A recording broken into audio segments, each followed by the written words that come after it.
Assalamualaikum warahmatullahi wabarakatuh. Alhamdulillahirabbil alamin wa bihi nasta'inu ala umuri dunya waddin.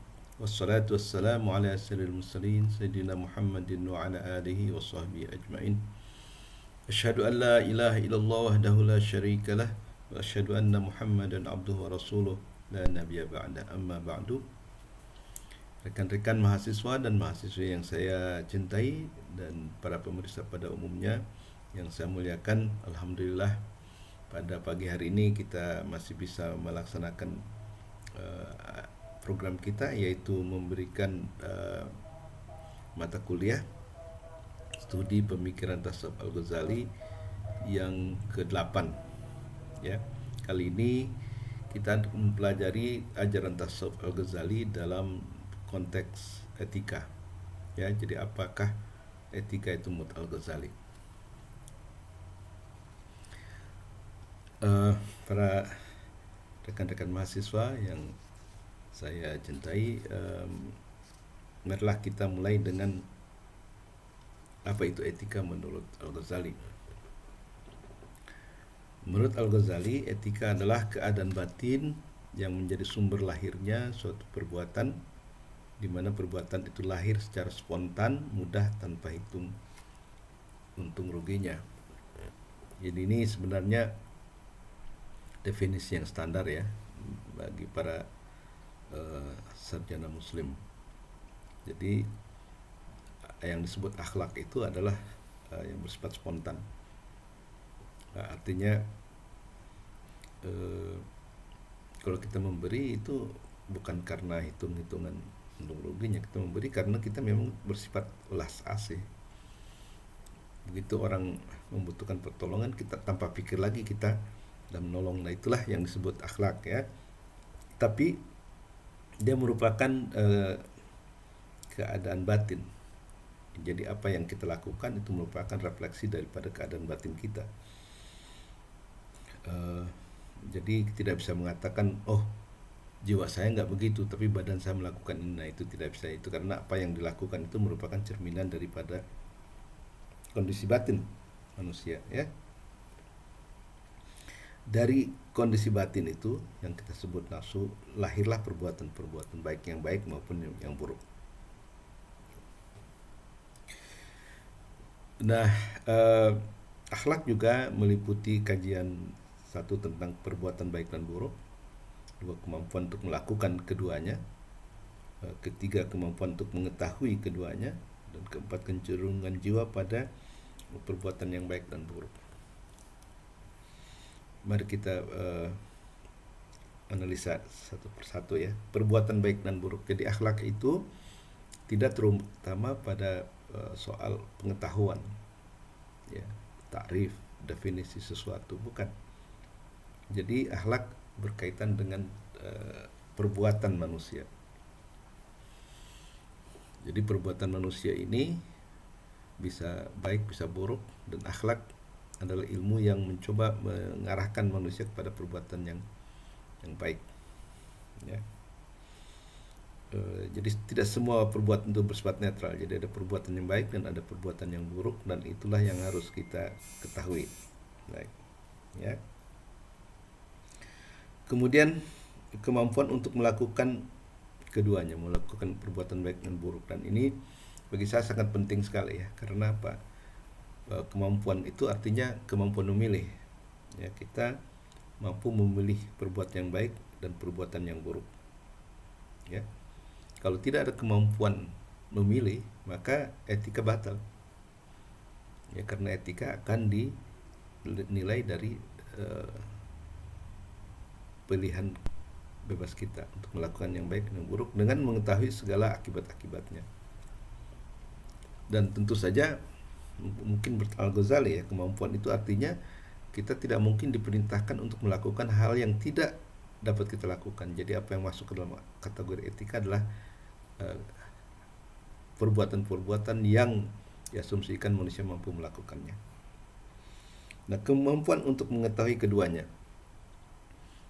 Nah, kalau secara terpisah ya dari wahyu, mungkin Al-Ghazali tidak berpendapat bahwa akal bisa mengetahui perbuatan baik dan buruk, karena beliau mengatakan bahwa perbuatan baik dan buruk itu sudah dirumuskan dalam syariat, ya, dalam Quran dan hadis. Tapi kalau menurut Mu'tazilah dan para filosof, baik dan buruk itu bisa diketahui oleh manusia karena dia bersifat ontologis. Artinya dia seperti apa ya, benda-benda alam lain gitu. Dia bisa dikenal secara objektif. Adapun menurut Asy'ari, baik dan buruk tidak bisa diketahui kecuali melalui wahyu, dan itu perbedaannya antara teolog dengan filosof atau teolog rasional seperti Mu'tazilah. Kemudian kita juga harus mengetahui bahwa memang ada kecenderungan jiwa manusia itu kepada perbuatan yang baik dan buruk, ya. Falhamaha fujuraha wa taqwaha, ya. Jadi ada dorongan buruk, dorongan yang takwa, dan itu dianalisa tentunya oleh para sufi dengan nafsu ammarah, lawama, mulhama, mutmainah dan sebagainya. Oke, kemudian kita akan selanjutnya akan bicara tentang watak manusia, ya. Watak manusia itu menurut Al-Ghazali, manusia pada dasarnya ada dalam keadaan seimbang, dan kalau dalam keadaan seimbang artinya baik. Jadi Al-Ghazali seperti juga para filosof muslim yang lainnya, Nasiruddin Tusi, yakin bahwa pada dasarnya manusia itu baik, tapi kemudian lingkungan dan pendidikan itulah yang menyebabkan perubahan pada akhlak seseorang. Ada yang berpendapat bahwa akhlak manusia itu sudah menjadi nature, ya, sudah menjadi tabiat, jadi nggak bisa dirubah. Jadi walaupun dididik bagaimana, ya tetap akan seperti itu karena wataknya, tabiatnya sudah begitu. Ya, tapi para filosof Muslim seperti Al-Ghazali nampaknya tidak begitu, ya. Jadi pada dasarnya manusia itu baik, tapi lingkungan dan pendidikan bisa mempengaruhi. Oleh karena itu, maka pendidikan menjadi penting. Karena pendidikan dan akhlak adalah upaya sadar, ya, untuk mengarahkan perbuatan manusia ke arah yang baik. Karena dengan itu manusia akan mencapai kebahagiaannya. Jadi ada hubungan organik antara berbuat baik dan kebahagiaan. Dan itu membuat pendidikan jadi penting. Kalau misalnya tabiat manusia nggak bisa dirubah, maka pendidikan tidak akan bermanfaat apa-apa, tidak berguna apapun. Tetapi kenyataannya yang dididik akan lebih baik daripada yang tidak dididik. Jadi sebenarnya watak manusia bisa dirubah. Oke.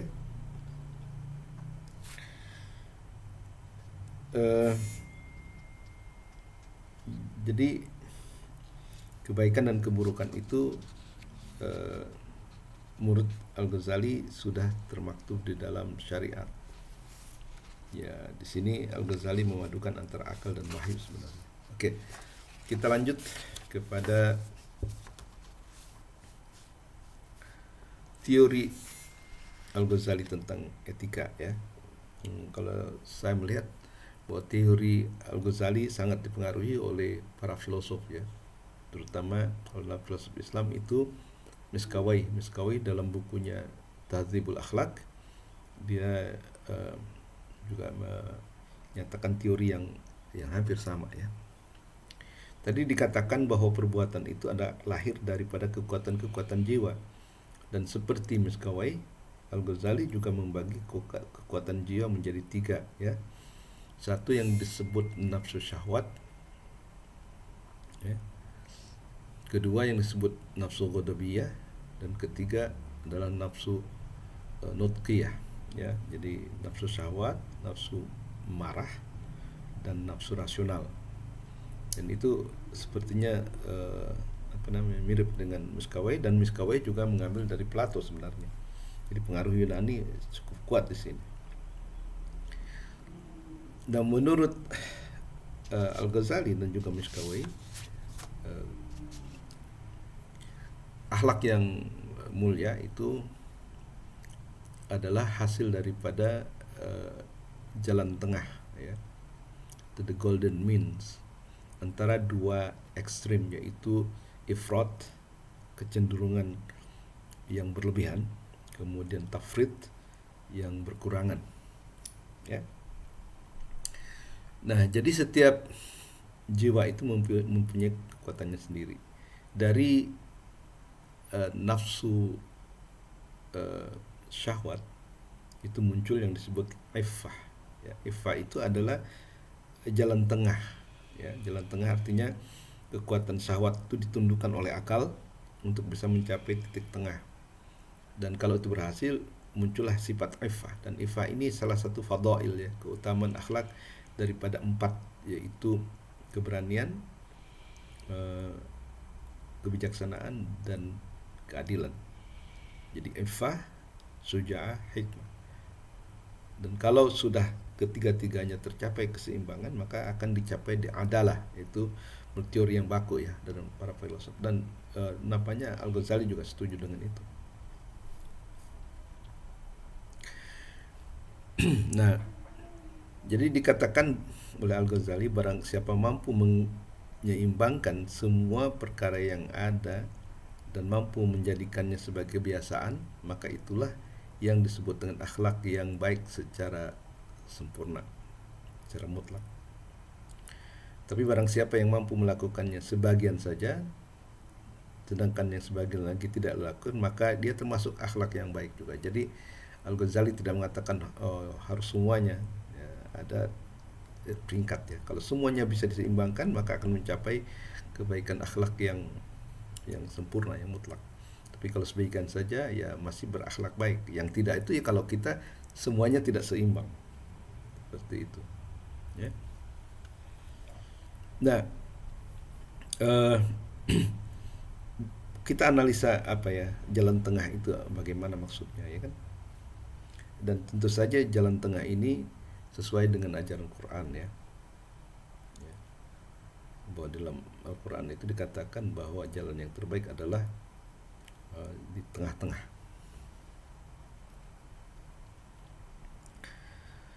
Oke, nah sekarang kita analisa, ya. Jadi seperti ini. Dari nafsu syahwat itu akan muncul iffah, temperance. Kalau kita muncul kesuciannya, artinya kemampuan untuk menjaga syahwat kita itu di jalan yang benar, dan itu memerlukan bantuan akal untuk mengontrolnya. Nah, kalau misalnya tidak terkontrol, maka kekuatan syahwat itu bisa menjadi berlebihan, ya, ifrat, ke ekstrim kanan, katakan begitu, sehingga dia mungkin apa yang disebut hiperseks atau apa gitu, ya. Jadi tidak bisa mampu mengendalikan nafsu syahwatnya. Sedangkan kalau tafrid, ya, bagian yang paling ekstrim kiri, dia mungkin frigid, ya, disebut dingin. Jadi dia tidak punya kemampuan, bukan kemampuan, tidak mau mempunyai keinginan, ya, untuk melakukan hubungan seks misalnya. Dan itu juga tidak baik, ya. Jadi kita harus tetap menjaga syahwat itu di tengah-tengah. Dan kalau terjadi, maka dia akan mencapai iffah, yaitu satu keutamaan utama dari nafsu syahwat itu. Nah, jadi dia melakukan kehidupan seksnya dengan sehat dan benar menurut ajaran Islam tentunya. Nah, yang kedua adalah dari nafsu ghadabiyah, nafsu amarah.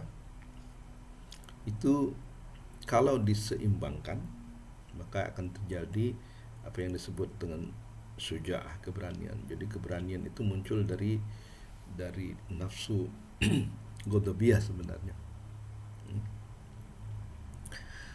Jadi jangan ada anggapan bahwa nafsu itu pada dasarnya jelek, ya. Jadi nafsu itu sebenarnya dorongan jiwa. Kalau nggak ada itu, manusia nggak mau bergerak, ya. Misalnya kalau nggak ada dorongan syahwat, ya kita akan diam, tidak akan membina kehidupan berumah tangga misalnya. Tapi kalau kita juga tidak punya ghadabiyah, kita tidak punya nafsu amarah, maka itu pun ya kita akan menjadi orang yang mungkin pengecut gitu, tidak bisa membela hak-hak kita sendiri.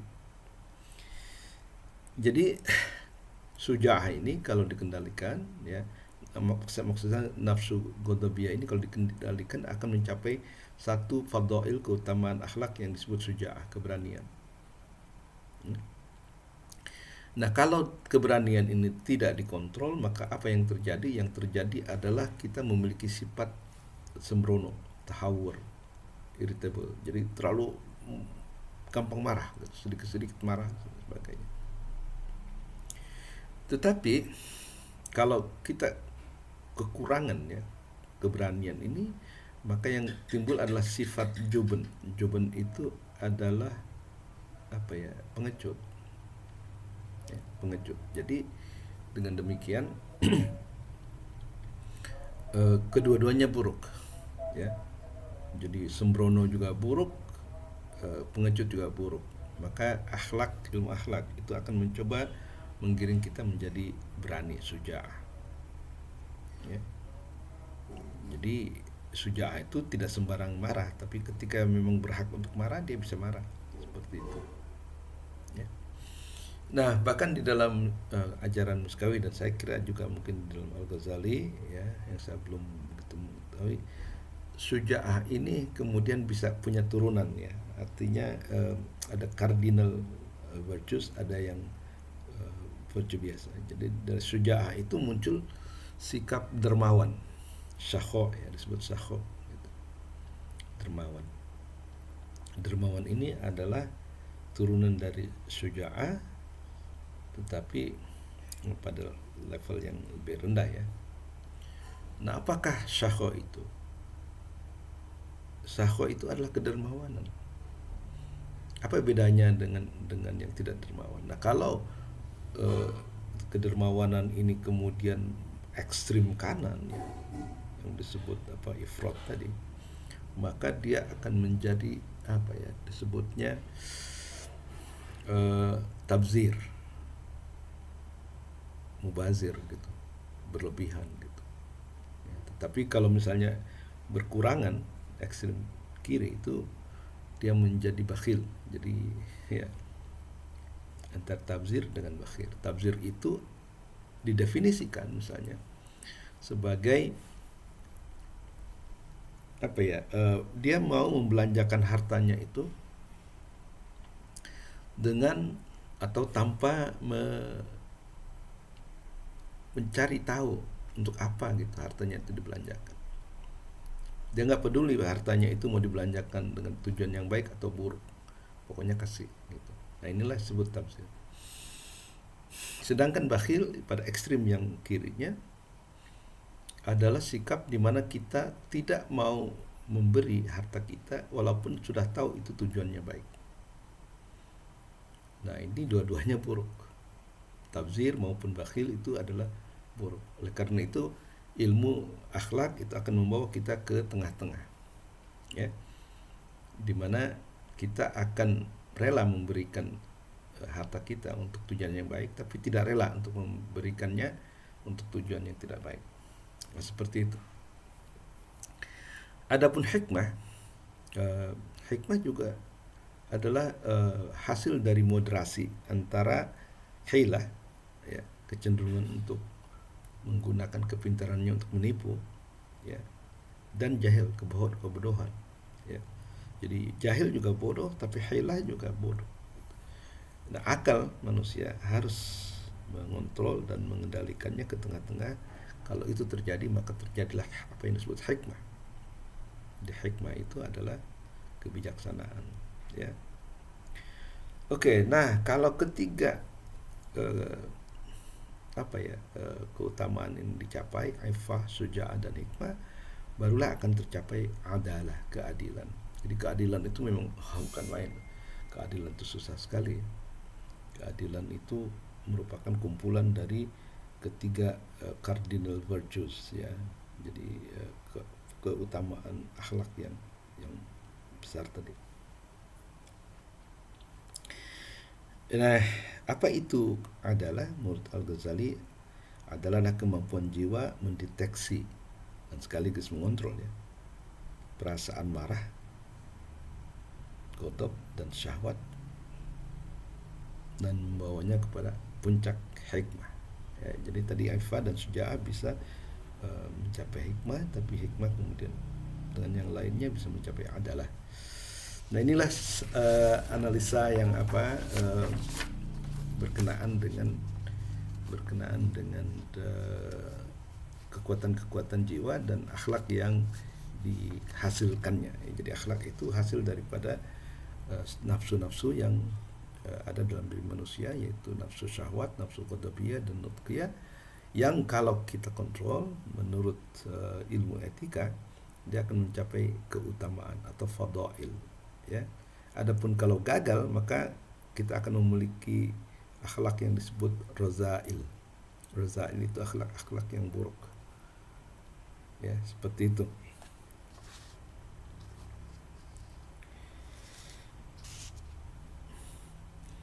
Nah jadi dengan demikian kita melihat ya bahwa Al-Ghazali juga dipengaruhi oleh perkembangan teori etika sebelumnya ya. Teori etika sebelumnya termasuk etika yang dikembangkan oleh para filosof, Plato terutama, dan kemudian di dunia Islam itu dikembangkan oleh Miskawayh dan kemudian Nasiruddin Tusi ya, tapi Nasiruddin Tusi setelah Al-Ghazali, dan kemudian Jalaluddin Ad-Dawani ya. Jadi kita harus mempelajari filsafat etika para filosof dulu ya, untuk bisa memahami pandangan Al-Ghazali. Tetapi juga saya membaca artikel bahwa sebenarnya teori etika Al-Ghazali itu mengalami perkembangan sebenarnya. Jadi di masa yang sebelumnya dengan masa yang sesudahnya itu tidaklah sama ya, ada sedikit modifikasi gitu ya. Dan karena itu kita harus menyadari ya kapan dia benar-benar dipengaruhi oleh para filosof dan kapan dia dipengaruhi oleh tarekat gitu ya, oleh tarekat atau oleh tasawuf maksudnya ya, setelah beliau melakukan khalwat ya bertahun-tahun dan mencapai menjadi sufi. Nah itu mungkin juga akan terlihat perbedaan pada teori yang sebelumnya. Dan juga sebenarnya ada persoalan authenticity daripada karya-karya Al-Ghazali itu, mana yang benar-benar dari Al-Ghazali atau mana yang dinisbatkan kepada Al-Ghazali, dan itu satu kajian tersendiri ya. Oke, nah sekarang bagaimana kita melihat pengaruh tasawuf Al-Ghazali terhadap etikanya ya. Dan ya yang tadi dibicarakan juga dibicarakan dalam Ihya Ulumuddin, artinya teori keseimbangan, ifrat dan tafrid itu ada di dalam Ihya Ulumuddin. Tetapi saya melihat bahwa Al-Ghazali itu terutama setelah menjadi sufi ya, dia tidak berpikir secara humanistik saja gitu. Artinya bahwa etika yang baik itu misalnya hanya bisa dilakukan oleh sembarang orang tanpa melibatkan Tuhan misalnya, seperti itu. Ya, jadi kita melihat di sini bahwa Al-Ghazali sudah memasukkan unsur-unsur keislamannya ya. Jadi berbeda dengan mungkin para filosof yang netral gitu. Misalnya dia mengatakan bahwa untuk mencapai keseimbangan ini manusia harus memohon petunjuk Allah, karena tanpa petunjuknya tidak seorang pun mampu melawan keburukan dan kejahatan dalam hidup ini. Nah di sini Al-Ghazali berbedalah dengan filosof-filosof yang netral ya, seperti mungkin Plato dan sebagainya. Jadi petunjuk Tuhan itu sangat penting di dalam kesuksesan ya, untuk mencapai tingkat keseimbangan jiwa itu, yang itu merupakan sumber daripada akhlakul karimah. Jadi memohon petunjuk dari Allah itu sangat penting dalam membina etika kita. Jadi Tidak semata-mata itu bahwa manusia mampu melakukan itu. Karena apa? Karena sebenarnya etika itu bukan hanya soal pengetahuan, ya. Bukan hanya soal pengetahuan, tapi itu gabungan dari pengetahuan dan praktek. Dan kemampuan manusia terbatas sehingga kita masih memerlukan petunjuk dari Allah, ya. Syariat diturunkan untuk tujuan itu. Nah, kalau kita sekarang berbicara tentang etika tasawuf Al-Ghazali, maka dia mengatakan bahwa tujuan pokok etika adalah at-takhalluq bi akhlaqillah ala taqatil basyariyah, ya. Jadi ini sangat jauh lah daripada para pemikir Yunani ataupun filosof Islam mungkin, ya. Jadi menurut Al-Ghazali bahwa tujuan etika itu adalah bertakhalluq, ya. Bertakhalluq itu berakhlak menurut akhlak Allah. Karena ada hadis Nabi yang mengatakan takhallaqu bi akhlaqillah, berakhlaklah kamu dengan akhlak Allah, atau seraplah sifat-sifat Allah ke dalam dirimu ala taqatul basyariyah, dengan melawan kecenderungan syahwat manusia, ya, dorongan fisik manusia. Basyariyah ini biasanya diartikan sebagai manusia dalam bentuk yang basyariyah yang fisik lah, physical. Jadi berakhlak dengan akhlak Allah dengan melawan kecenderungan fisik sensual manusia. Mungkin seperti itu yang dimaksud, ya. Dan ini tentu saja merupakan konsep yang sebenarnya sudah banyak dikupas, ya, oleh para sufi sebelum Al-Ghazali. Tapi Al-Ghazali di sini turut menguatkan, ya kan, pandangan tersebut dengan mengatakan bahwa akhlak yang paling baik itu adalah akhlak yang mencerap sifat-sifat Allah. Dan sifat-sifat Allah ini, ya, dijelaskan juga di dalam Al-Quran, tapi dengan nama al-asmaul husna. Jadi al-asmaul husna ini adalah sifat-sifat yang patut ditiru oleh manusia. Tidak semua, ya, tidak semua asmaul husna Tuhan bisa dicerap, tapi sifat kasih sayang, ihsan, ya kan, Ghafurur Rahim, ya, Rahman Ar-Rahim. Itu adalah sifat-sifat yang bisa dicerap oleh manusia, ya, sesuai dengan tadi hadis Nabi, takhallaqu bi akhlaqillah, berakhlaklah dengan akhlak Allah. Dan ini pula yang dikatakan oleh Muhammad Iqbal sebenarnya, melawan pandangan Nietzsche yang mengatakan kita harus menjadi Superman dengan membunuh Tuhan. Kata Iqbal, kita nggak bisa membunuh Tuhan, tapi kita bisa menirukan sifat-sifat Tuhan untuk menjadi manusia yang super. Jadi Nabi Muhammad misalnya itu digambarkan sebagai orang yang sudah mencerap sifat-sifat Allah ke dalam dirinya, maka dia seperti mempunyai kekuatan ilahi. Dia menjadi manusia yang sangat berpengaruh, bahkan paling berpengaruh menurut Michael Hart itu di antara manusia yang lain di seluruh jagat, ya. Karena apa? Karena dia mencerap sifat-sifat Tuhan. Jadi kalau kita mencerap sifat-sifat Tuhan, kita akan menjadi kuat, menjadi powerful. Nah, jadi ini satu pandangan yang menurut saya, ya, sangat dimotivasi oleh agama, bukan hanya semata-mata pemikiran spekulatif. Nah, bagaimana cara mencerap sifat-sifat Allah itu? Nah, di dalam tradisi tasawuf biasanya dikenal istilah tazkiyatun nafs, pembersihan jiwa. Kenapa? Karena Tuhan Maha Suci. Jadi kalau kita mau mendekati Tuhan, kita juga harus suci, ya. Ya, maka disebut tazkiyatun nafs, pembersihan daripada nafsu, daripada sifat-sifat buruk tentunya.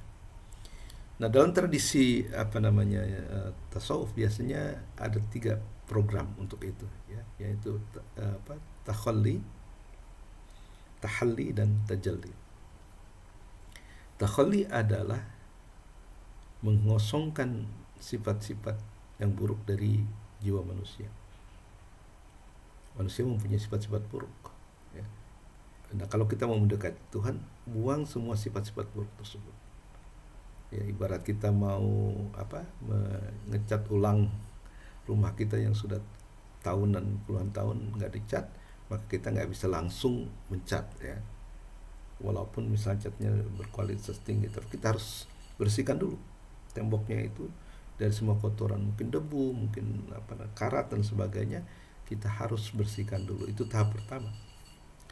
Kemudian setelah bersih, nah itu tidak boleh ditinggal begitu saja, ya harus dicat lah dengan cat yang lebih baik daripada yang sebelumnya, dengan kualitas yang tinggi dan sebagainya, ya. Dan itu juga memerlukan perjuangan tentunya, ya. Mungkin sambil berkeringat berhari-hari kita mengecat rumah kita, tapi hasilnya bukan main. Rumah itu menjadi indah, menjadi layak huni, menjadi menarik dan sebagainya, dan itulah yang disebut tajalli. Jadi kalau kita sudah menghilangkan sifat-sifat buruk, kemudian menghiasinya dengan sifat-sifat baik, maka yang muncul adalah sifat-sifat ilahi, ya, sifat-sifat yang indah daripada al-asmaul husna misalnya. Nah, tetapi kalau saya merujuk kepada buku Sidi Hawa, ya, mensucikan diri, tazkiyatun nafs, itu saya mendapatkan ada sedikit perbedaan istilah saja, ya. Tapi tujuannya saya kira sama, ya. Jadi ketimbang dia menggunakan takholli, Al-Ghazali menyebutnya tatohur. Jadi langsung membersihkan, gitu istilahnya. Membersihkan diri dari sifat-sifat yang buruk, ya, ria, marah, benci, ya kan, ujub, kibir, hasad dan sebagainya. Nah, itulah sifat-sifat yang harus dibersihkan kalau kita mau meneladani sifat-sifat Allah, ya. Jadi melawan tadi taqatil basyariyah. Jadi mengikis sifat-sifat kemanusiaan yang rendah. Nah, kalau itu kemudian bisa dilakukan, maka ada tahap yang kedua yang disebut tahakkuk. Tahakkuk itu kalau tidak salah realisasi artinya. Ya, realisasi dari sifat-sifat yang tadi itu yang mau kita terapkan. Jadi di sini manusia mulai berjuang untuk mencapai sifat-sifat yang baik, ya. Sifat-sifat yang baik itu seperti sabar, tawakal, wara', tawaddu, ya kan, kemudian fakir, ya, kemudian mahabbah dan sebagainya, ya. Jadi sifat-sifat yang nanti kita akan bahas, ya, di dalam penjelasan kita mungkin minggu depan tentang maqamat, versinya Al-Ghazali, ya. Nah, ketika kita sudah berhasil merealisasikan, ya, tahakkuk terhadap sifat-sifat yang baik dari Allah itu, maka kita akan sampai kepada takhalluq. Ketika sifat-sifat itu sudah